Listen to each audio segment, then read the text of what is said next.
Bonjour à toutes et tous et bienvenue dans Les Pions sur la table. Aujourd'hui nous allons parler d'un petit jeu à deux bien sympathique et fortement addictif. Ce jeu je l'ai déjà évoqué dans ma vidéo top sur les jeux de mon adolescence. Il s'agit de Kauna, un titre qui se passe au soleil sur des îles paradisiaques qui vont très vite devenir un véritable enfer. C'est un jeu de conquête qu'on n'aurait pas eu de mal à rebaptiser Guadalcanal par exemple. Kauna est donc un jeu de Gunther Cornet pour 2 joueurs à partir de 10 ans et des durées de partie annoncées d'environ 30 minutes. Installez-vous confortablement à l'ombre d'un cocotier. Profitez du calme avant la tempête. Pendant ce temps, moi je pose les pions sur la table.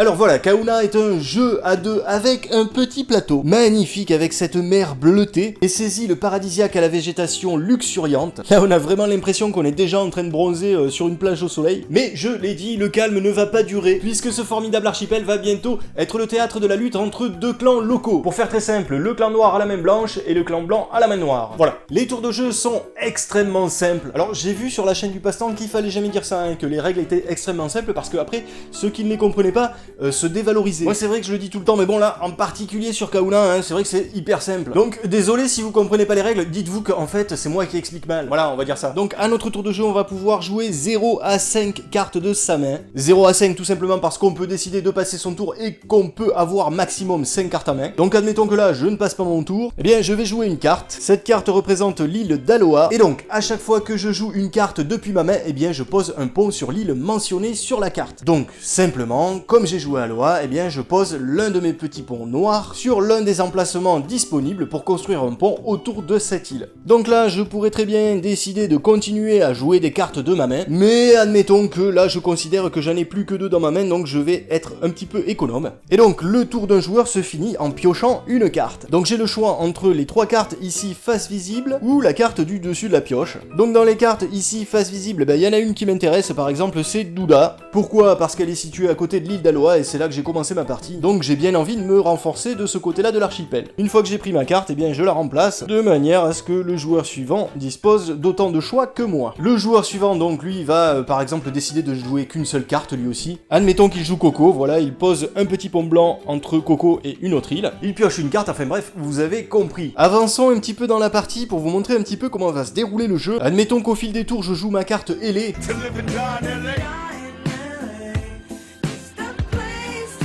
Puis éventuellement une carte Douda, eh bien je vais posséder ici la majorité des emplacements disponibles pour créer des ponts. Et lorsque j'en arrive à cette situation, eh bien je m'empare de l'île en question. Donc le but du jeu dans Kauna, ça va être de posséder le plus d'îles. Mais on va voir que si on avance encore un petit peu plus loin dans le jeu, la mécanique devient de plus en plus tendue. Admettons que ici je prenne possession de Aloa, en posant un deuxième pont sur une île qui possède 3 emplacements de ponts. On voit ici que le joueur blanc a un petit pont qui amène sur mon île. Eh bien moi je vais faire le ménage, c'est-à-dire que ce pont il va être dégagé. Et alors ce qui est intéressant, c'est que parfois on va assister dans ce cas-là à des effets dominos. Vous voyez là, notre ami blanc à la main noire, eh bien il détient l'île de Una, mais pas pour longtemps, puisque s'il avait la majorité sur les emplacements disponibles, depuis que j'ai pris Aloa et depuis que j'ai fait sauter son pont blanc entre Aloa et Una, ça n'est plus le cas. Il perd donc sa majorité, et de la même manière il perd son île.